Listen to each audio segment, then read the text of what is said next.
This week had to be one of the weirdest and most just bad feeling weeks I've ever had in my life. I swear. You know, in the sport of professional wrestling, things took a turn the other day. On Wednesday, how many people I can't even tell you, but a lot of people. I would think I heard over 30 people in WWE got fired. They got all released. Backstage personnel, producers, Mike Chioda, the referee, NXT talent, main roster talent. Like, dude, everybody has been cut. And I'm thinking, did they do all that because of the alleged, what was it, $18 million or something along those lines that WWE had to use, or Linda McMahon had to use for Trump? I don't know, a lot of politics going on in order for WWE to be called an essential business. You know, honestly, dude, I don't know how to feel other than I there's one guy I actually like. I'm happy that he's gone. Now, other than the revival that they've been released from WWE, which is great. Can't wait for them to go to AEW and make a splash over there. Whether there's gonna be crowds or not doesn't matter. When they show up, AEW might be a little bit better. You know, but there's one more guy I'm happy that is gone from WWE. I'm a big fan of this guy. His name is EC3.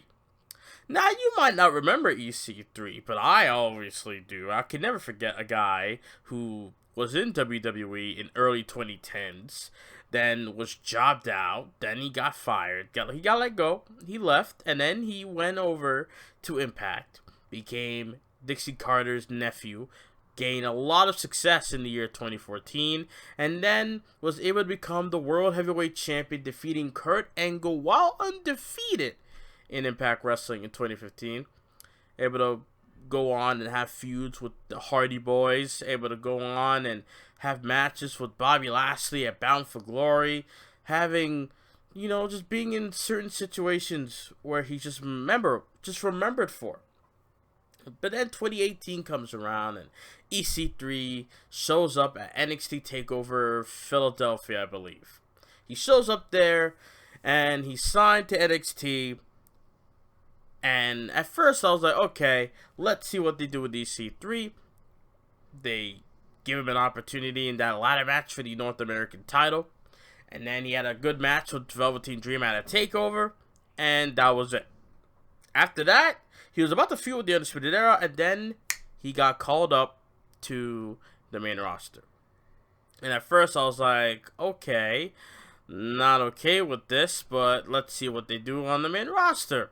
They did absolutely nothing. From day one, they did nothing with EC3. Now look at him. The dude was doing nothing but, I guess, working out, which is cool. He got time off. I'm sure he got paid a little bit too. But as far as TV goes, he's done nothing. They wasted the guy. They wasted a lot of talent that they let go on Wednesday. So I'm happy that he's gone, because he can either go back home to Impact with the new crop of talent, the new management, new company, everything. I'm sure Impact is a lot in a better place now than they were 5 years ago. But if not Impact Wrestling, it has to be AEW. Now, because I don't see him in New Japan, I think he's a bit bigger than Ring of Honor, if you ask me. That's just me. But, yeah, I'm glad he's gone. I'm glad they let him go, finally.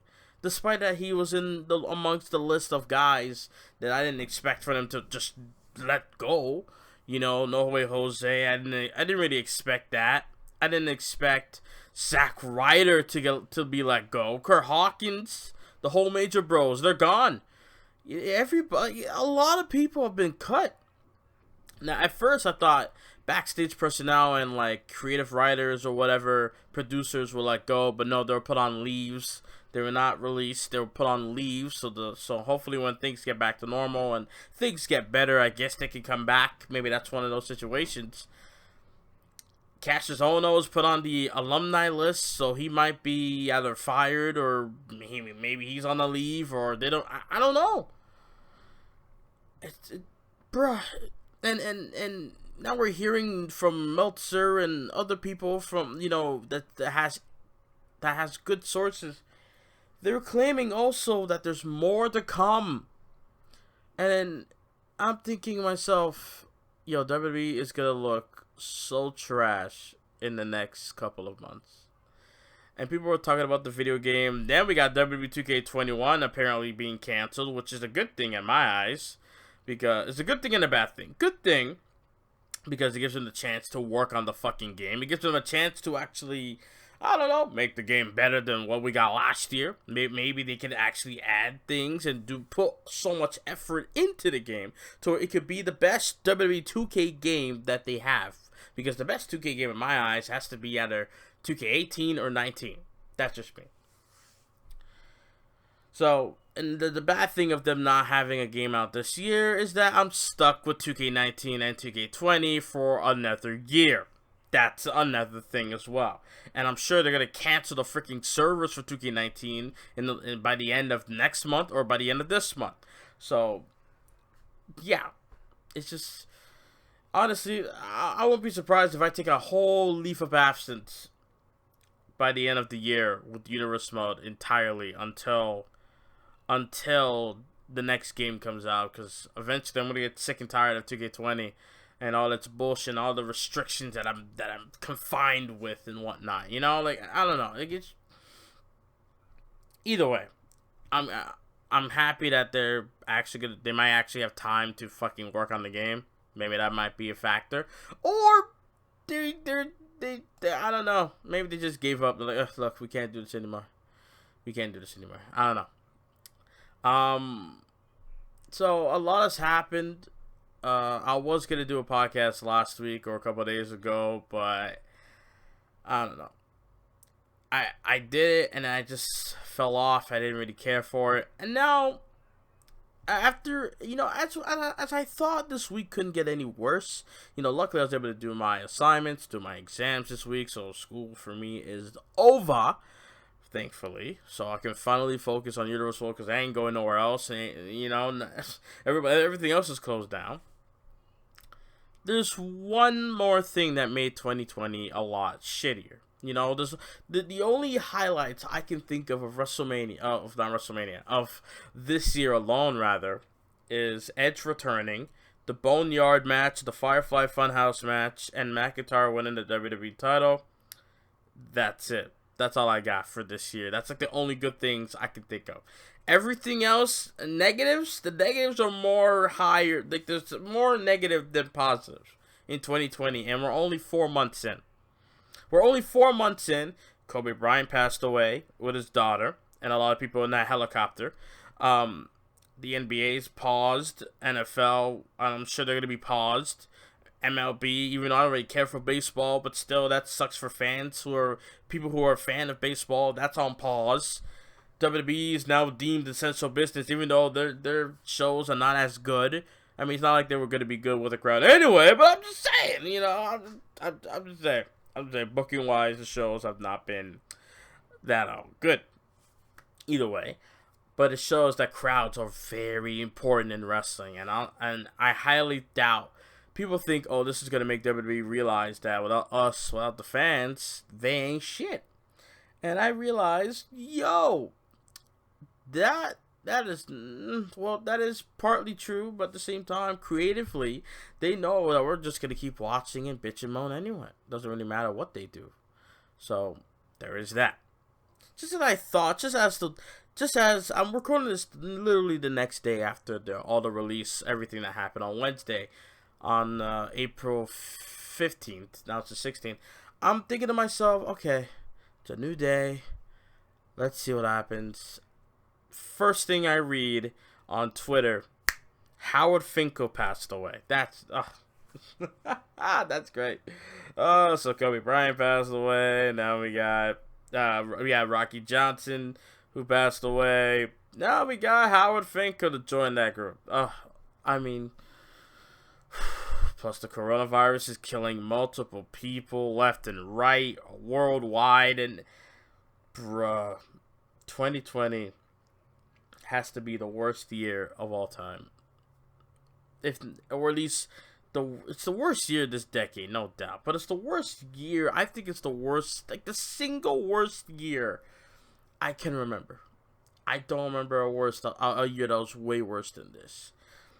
Now, some might say, 9/11. I mean, sure, I guess, but 9/11 was just a one night, a one day, or 1 week event throughout an entire year, while 2020, you had thing after thing after thing, pile on. Dude, I can't take it no more. I don't know. That's just my opening thoughts regarding what's been going on the last 4 months, the last week, the last couple of days in sports of wrestling and everything else in between. I really hope this fucking pandemic thing could just finish already. I mean, I feel like things might get worse, and maybe people might go mad and rebel. We might get that rebel shit that I always envision. How would the citizens of, well, whether it's Canada, the citizens of Toronto, or citizens in the United States, whether, I don't know where, New York, or big places, or small places, doesn't matter where, like, how would they rebel, and how would they go against the grain, and fucking, I don't know, cause chaos or some shit? How? What would lead them to that? If they keep postponing this shit, eventually, it's gonna happen. People are just gonna rebel, and then, it's gonna really look like Last of Us out here, where mans can't go outside after a certain time, curfew, if you will. I'm sure we have that now. It's a lot worse. Now, Seth Rollins, Jesus Christ. I saw the clip on Twitter. I didn't know how to feel. I didn't know how to feel when I saw the clip of Seth Rollins speaking on, giving his thoughts on what's going on with WWE releasing talent. And it says here on WrestlingInc.com, Seth Rollins takes negativity and hostility towards WWE following difficult day of releases. I guess meaning that Seth Rollins tries to defend the WWE while, I like Seth trying to defend the WWE while everybody else is like, the fuck, dude, they just release everybody out of nowhere. I'm assuming that's the case. To me, the video felt off to me. The video just didn't felt right. I just felt like, dude, I just can't get by. I just can't agree with what you're saying. I don't know. It just didn't felt right to me. It wasn't like I didn't think like I hate this dude or anything. It was just I just can't. I just don't. It just doesn't connect with me right. I don't know. So Seth says, quote, "But one thing I am seeing that is a little upsetting to me is all the negativity and hostility towards WWE. This is a difficult time. This is a difficult day for everyone, for all of us. And I think if there ever was a moment for us to unify, for us to kind of band together and try to do the best we can to keep the business alive the best we know how, this is that moment. I think pointing fingers or saying you should have done this or you should have done that, I don't know. It just doesn't feel like the time nor the place for it. I think this is a day for compassion and for empathy and for understanding and to try to support each other, to pick each other up. That's for everybody, not just the guys and girls that were let go." And thinking about that, it reminds me of Drake Maverick. Holy shit! Seeing that clip just broke me inside. If you haven't seen that clip on Twitter, holy shit! He just made a heartfelt video of him, pretty much giving his thoughts on him being released. It just sucks. Rollins continues saying, "For all of us that were fortunate enough at this moment to still be able to have a position where we can collect a paycheck and can support those who love us and those around us. Nice for you to mention paycheck. I think I think we have to take it upon ourselves to work harder to make sure that there's a place for all those that had it worse today to come back to.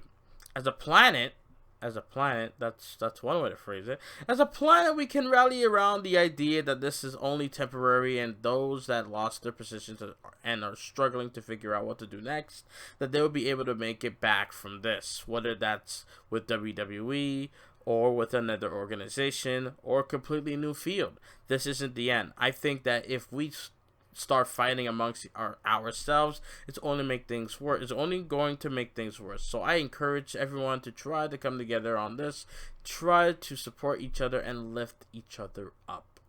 Alex McCarthy of TalkSport tweeted how Seth Rollins was being taken to task for the comments he made during the Instagram live stream.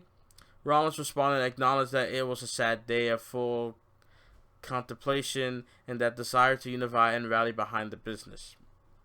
Quote, thanks, Alex. I very much understand where all the anger and frustration is stemming from, and that's okay. This is an emotional day for all of us, and some folk need to vent. For me, it's been a lot of sadness and contemplation and the desire to unify and rally behind an industry I love.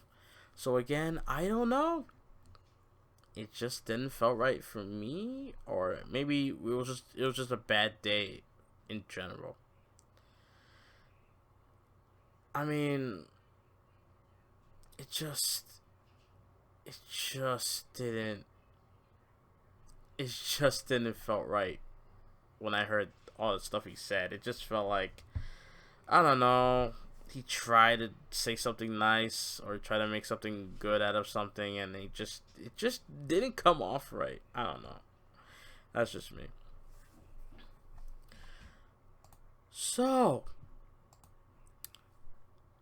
NXT was better than AEW this week. I know, right? Crazy. NXT was better than Dynamite for me this week. I just could not sit there and watch Dynamite. I just couldn't. I didn't really care to watch Dynamite for the week. The Moxley and Hager match for me was not it. I did not enjoy it. I did not like it at all. I just was not invested, even though they tried their best to make it a big deal, but in the end, I just couldn't get with it. Empty arena match. It just didn't feel right. I don't know. It just didn't connect. Just like Seth Rollins' Instagram video, it just didn't connect. Just didn't feel right. Anyways, WrestleMania 37 to be impacted by the Rona pandemic. Construction continues at new stadium. Los Angeles Mayor Eric Garcetti confirmed on Wednesday that the city may not authorize large events, such as concerts and sporting events, until 2021, according to Deadline. If this ruling is extended, it could end up impacting WrestleMania 37. Don't tell me we're getting WrestleMania 37 in the goddamn Performance Center for the second year in a row. The only positive thing about that is a 2-night event. That's it. Outside of that, no. Please. March 28th, 2021. In the SoFi Stadium. Please. This Rona thing is going to end by at least, I think it's going to end by June. It should. I hope to God it ends by June. I don't know. It's difficult to imagine us getting together in the thousands anytime now. At a Rona briefing, we've got many miles to walk before we are going to be back in those environments. Garcetti also confirmed a report that quoted a local fire department email sent from after one of Garcetti's multi-department briefings, which stated that large gatherings such as concerts and sporting events may not be approved in the city for at least 1 year. That would extend the ban well into 2021. Deadlines notes that this timeline is significant for many reasons, as the concert industry and sporting industry will take more major hits, and the biggest blow could be dealt to stadium owner Stan Kroenke. There we go, Kroenke. The SoFi Stadium complex was scheduled to launch in July. The price tag of the complex could end up being $10 billion when it's all said and done, but everything for this year is up in the air due to COVID-19 outbreak and related restrictions. It was also noted that officials from New Orleans and New York have indicated that they may also ban large events in 2021. Regarding the home of Mania 37, construction continues to take place despite the pandemic. Fox 11 in Los Angeles reports that while work has stalled in some locations, it's still continuing in Inglewood and other big cities around the country, including Rona virus hotspot Seattle.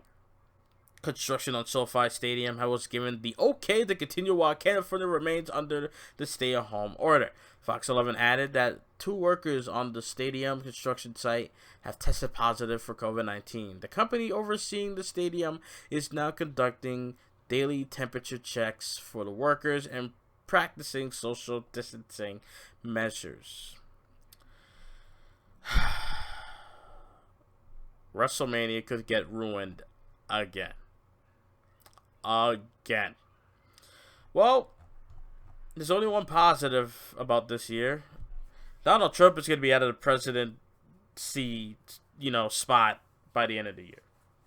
I don't see him in that spot again. I'll be shocked if he's still there, because then whoever complains about Donald Trump being president, you have no right to complain whatsoever, because you had a chance to vote for somebody else and you decided to stay with Trump. That's your fault. That's not my fault. So that's not his fault either. He did what he had to do to win. You had to go ahead and, the way how I'm saying that, it sounds ignorant. It sounds stupid. But at the same time, can you really blame me? You guys bitched him over. I never forget 2016. Oh my goodness, week after week, not my president. One woman crying online, saying she's about to kill herself. Like, get over yourselves, people. He was in the office. Look at this, the last 4 years, nothing much happened. Yeah, there was still school shootings and shit happened, whether he was there or not. So, I'm just saying, in the end of the day, if they don't like Trump, get him out of fucking presidency. If you want him to stay, then you do what you gotta do. I don't know. What else can I talk about? I'm on WrestlingInc.com for news. Serena Deeb got released. Fans on greatest NXT champion. That's something I would like to read. Let me read something about positive. Something positive for once, for God's sakes. Yeah, Serena Deeb, you gotta let go. Okay. So, WWE issued a poll asking fans about the greatest NXT champion ever. The poll issued after Balor claimed that to be the best of all time when entering the Velveteen Dream on last episode of NXT. Balor vs. Dream was confirmed for next week's show, which I can't wait for. As of this writing, 64% voted for Balor, while 36% voted for Adam Cole. Wow. That's crazy. People were like, "Yeah, Cole, you cool, but you're not there yet." I don't know. That's weird. Is Adam Cole great? I mean, how many matches of Balor did Balor have? Well, then again, Balor had a feud with Joe for months, bro. From like, I think late October all the way to June. That's a long feud, by the way. Was it good? Yes, it was, but still a long feud. Who did Balor face as far as NXT championships go? He won the belt at the Japan show, the Beast in the East, in 2015. He defended against Kevin Owens in a rematch in a ladder match at TakeOver Brooklyn. He then went on to compete in the Dusty Classic. Him and Joe were the first tag team to win that. He defended against Joe at TakeOver London, retained. He defended against Joe again, I believe at Dallas, retained. Then he lost it to Joe at... Yeah, I mean, match-wise, I would say Adam Cole is better than Balor. Enough said. Balor was the longest reigning champion. He was the first ever to be the longest reigning champion and hold that record for years. You know, Balor held that record until last month or two. So all I'm saying is, you know, match wise, I gotta go with Adam Cole, but I don't know. Adam Cole still got a long way to go, I guess, in the eyes of the fans who voted 35% of him being the best NXT champion of all time. I don't know. WWE files to trademark names for Edge and Naomi, new trademarks for the Conquistadors, which is weird. WWE filed trademark phrases for Edge and the Hall of Famer Edge and Naomi, I should say. Rated R Superstar was filed for Edge and general pro wrestling use. The following use description was provided. Wrestling exhibitions and performances by professional wrestler providing wrestling news. WWE has also filed for trademark Feel the Glow for Naomi. I would assume that they're filing for those trademarks because if they leave, they can use it elsewhere. Blah, blah, blah. That's what I'm assuming. But I don't think Edge is going to go anywhere because I think Edge is a WWE lifer, especially that they allow him to come back and all that. So there's that. You know what, y'all? I think I'm going to end it here. I have nothing else to talk about. Nothing else at all. I was going to give my views on, you know, certain things. Oh, wait a minute. Killer Kross is here. There we go. Killer Kross. Yeah, Killer Kross is now called Karrion Kross. Now, it's going to take time to get used to. It is. I won't lie. It's not bad. You know, a friend of mine made a good point. Hey, you could have called him McGillicuddy. Which is kind of true. That is true. Michael, who the fuck? You know what's fucked up? I thought that was a normal ass name. Michael McGillicuddy. I thought that was a normal name. But in reality, no, it wasn't. So, Karrion Kross. See, I got used to it already. Look at that. So, Killer Kross made his debut on NXT, attacking Tommaso Ciampa after Ciampa was reluctantly, was calling Johnny Gargano the better man after that brawl they had the week prior. And then out of nowhere, you just saw some dude just grab Ciampa from behind and beat him up off camera. And then he just come up and said, tick-tock. Tick-tock. You know, he beat him up. So you got Timothy Thatcher on NXT. But by the way, they have merchandise. So Timothy Thatcher. By the way, I like how Tom Phillips build up Timothy Thatcher. It's going to take a while for me to get used to his name. Tim Thatcher. I might have to call him that for now. But yeah, it took me a while to get used to Tim Thatcher when he came through. And then Tom Phillips was like, he's one of the most ruthless son of a bitches I've ever seen. I'm like, okay. I got hyped immediately. Like, okay, Phillips. That's how we hype, man. So let's go. So the Killer Kross came through, he attacked Ciampa, and he said, tick-tock. Tick-tock. And, yeah, so I can't wait to see that.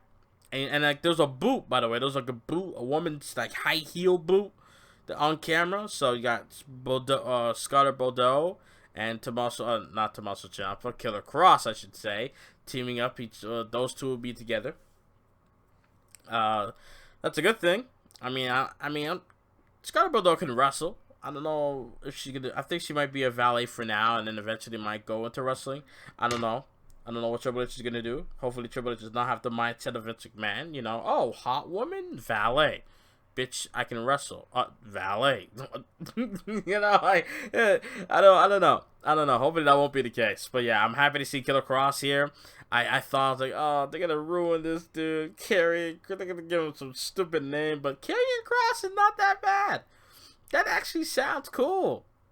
Oh my God, it's Karrion Kross. They're gonna call him Kross. Jesus Christ. Imagine. By God Almighty, it's Kross. What? It's Kross. It's Kross. He's a dangerous dude. Kross. Like, no, Karrion Kross. Oh, I heard about him. Like, you know, like, It rolls off the tongue a lot better. If they're gonna call him Kross for a bald something, they could have dissed this dude hard, but they did him good. Triple H did him good. Let's hopefully Vince does not fuck him up. You know, I hope the gimmick for Karrion Kross is Hitman, like a Hitman gimmick, cause he looks like fucking Hitman with the suit, right? With the suit. And then, like, the bald head, obviously. Maybe a clean-shaven face. He can be WWE's Hitman. And no, I'm not talking like Bret Hart Hitman. I mean the fucking video game Hitman. That's what I mean. He could be that. That would be cool. Like, instead of him shooting people, but he could attack them, you know? And you just see, like, a camera guy, like, walking in the hallway, and then you just catch somebody down and out. I don't know. But, like, I can't wait to see what Killer Kross is going to do on NXT. It's going to be good. I can't wait. Is there anything else I want to talk about? Is there anything else? Oh, last thing before I go. I have watched the documentaries. The Benoit walk hit me harder than any other documentary I've seen in a long time. Is that shit still stuck in my head, and I haven't watched that documentary in the last 2 weeks. Then I watched New Jack last Friday. Last week's Friday, I watched New Jack's documentary. This week, I watched the Jimmy Snuka one, and also I watched this week the Brawl for All. That one was funny. That was a funny one and a sad one at the same time. I did not realize I never felt so sorry for Bart Gunn than I do right now. They did that man so dirty by letting him win all those rounds, winning the whole Brawl for All, and then what did he get? He got a fight with Butterbean, a actual boxer. That's like Sonya Deville getting in the ring or getting in the cage with Ronda Rousey in her fucking prime. Jesus Christ. No. That's decimation. That's destruction. No. Jesus Christ, they did him so dirty, man. They just gave him big ass golden gloves. They don't give him a title match against Austin. They don't do nothing. They just let him beat up people. And that's it. I mean, then again, they did it to themselves. Now, the Brawl for All could have been successful. It could have been if they'd done it right. You know? They didn't do it right. And if just sucked. The reason why it sucked because wrestling fans don't want to watch wrestlers box. That's why. WWE could have had their own little league of boxing for all we know. The World Boxing Federation. I don't know. I'm sure that's a thing already. But yeah, you know, like, I'm just saying. They could have done so much more, but they did so less. They did less than what they could have done, and then it screwed up Bart Gunn. Bart Gunn, you know, just fell off. The dude got let go after he lost to Butterbean. The fact that Butterbean said that Vince McMahon saw him backstage, gave him a big-ass smile before he went and knocked Bart Gunn out, it just shows that Vince McMahon is a piece of shit. I mean, yeah, some might say, oh, I already knew he was a bit... No. For me, I always have, like, every time I think he's a piece of shit, then there's times I'm like, yeah, maybe he's not that bad. And then I hear more shit. Like, shit like this. Plus the Snuka thing. Oh, my God. The fact that he probably had something to do with, you know, hush, you know what I mean? Jimmy Snuka. Shh. He did not fuck up his wife. He did not do that. He did not fuck up Nancy. He did not fuck up his girlfriend. Shh, that didn't happen. No, nigga, that happened. But what I find the funniest thing about the Brawl for All for me is the fact that Vince Russo said, quote, the reason why the Brawl for All became a thing is because JBL was talking shit and I wanted to see him get knocked out. That is the funniest and the most petty thing I've ever heard in my life. You ruined so many talent and you damaged so many. You ended Dr. Death's career because you wanted to see JBL get knocked the fuck out. That is the worst saddest thing I've ever heard in my life. But it's funny at the same time. It's like you ruined Bart Gunn. You nearly ruined The Godfather. You ruined Dr. Death. You ruined a lot of people in the damn thing. You ruined Droz. I'm sure that's what Droz before he got fucked up with the powerbomb from D'Lo Brown, right? But before that, I'm sure Droz got some injuries from that as well. Like injuries, money wasted, so much happened. All because Vince Russo was so petty of JBL talking shit backstage. Oh, I can knock everybody out in this locker room if this was real. All because of that. That's what you want to ruin. You almost cost the WWE the win over WCW. That is fact. I know that's fact for sure. If they kept the Brawl for All going, they could have ruined the WWE. Vince Russo could have ruined WWE, and then WCW would have probably beat the fuck out of WWE in ratings, and then eventually, who knows? Who knows what would happen? You know? Holy shit. But yeah, I've been watching documentaries. The Dark Side of the Ring is very good. I saw Moolah. I saw a little bit of the Von Erich one. But in the end of the day, the ones that have my interest the most, my favorite funny one to me is New Jack. New Jack is fucked. New Jack is the most crazy nigga I've ever seen in my life as far as wrestling goes. This dude said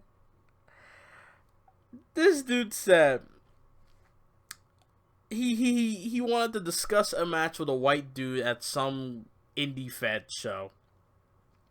He went up to the dude. He said, "Yo, let's talk about the match." The guy said, "No." So they went to talk in the backstage, and then the guy got up and said, "All right, whatever," and he left. Right off the bat in the match, the dude pissed off New Jack. New Jack got out a knife or whatever the fuck it was, something sharp, and he stabbed the shit out of his opponent. And every time New Jack said he was ready to go, every time New Jack was ready for a match, he was high. He was high. He had weed or cocaine. This nigga fucked up a 17-year-old. No, I don't feel bad for the 17-year-old one bit. You want to know why? Because the 17-year-old did it to himself. He lied. That's number one. You lied about your age. That's your fault. Low key. Yes, it's fucked up for me to say. Yes, I know he's dead. But still, it's fucked up. It's fucked up that you lied. You lied to ECW. You lied to Paul Heyman. You lied to everybody involved. You knew what you were getting yourself into. You knew. You allowed yourself to get cut up by New Jack. And he got fucked up. And then they try to press charges on New Jack. Nah. 17-year-old should have been like, "Yo, I lied about my age." Nah, Dad, don't press charges. That's stupid. That was stupid. But yeah, New Jack was the funniest one in my opinion.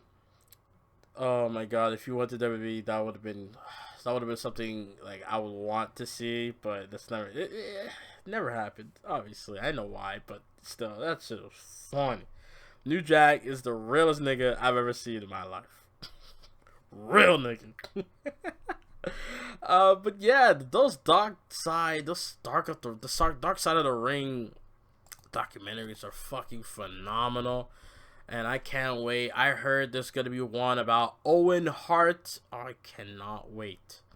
I cannot wait to see that. I even watched the Montreal Screwjob one, and Razor Ramon, or Scott Hall rather, made a good point about how the Montreal Screwjob could have been a work, because why the fuck would they have an employee who got screwed, who's about to leave the company, about to work for the opposition, about to work for the enemy company, and then you do WCW on while the camera's on you, on the hard camera, you know?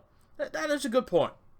I mean, if you were WWE, if I was WWE, I would have not gave Bret Hart any more attention than I've already have with the screw job happening. I don't know. That's just me. I don't know. They work weird. They're a weird bunch. I'm gonna rewatch the New Jack one because that shit was funny. But either way, I think I'm done. I'm done. I've run over my limits as far as the podcast goes. It's supposed to be 30 minutes, not 40.